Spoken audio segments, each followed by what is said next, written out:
सज्जनों ते मित्रों, मैं थोड़ा अपना वीर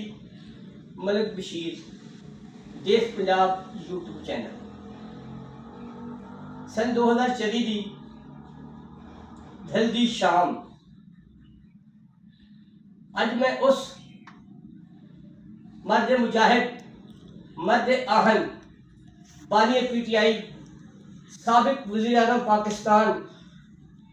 कैदी नंबर 804 इमरान खान के नाम कर रहे हो। तो तुसी पूछोगे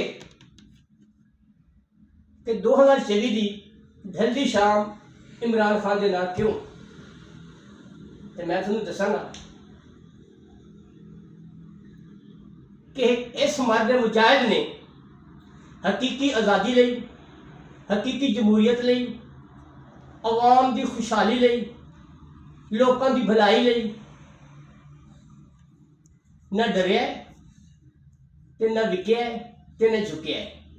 डंडे सोटे, आंसू गैस, लाठी चार्ज ते गोलियां लगियां ते ओ मर्द मुजाहिद डटिया रहा है। अज जो हक और सच का प्रचार करने की सजा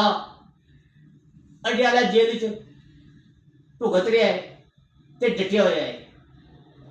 तो मैं थोनू सारिਆਂ ਨੂੰ कहना कि तुसी मेरा साथ दिओ कि अज दी 2024 की ढलदी शाम इमरान खान के नाम जिवे देश पंजाब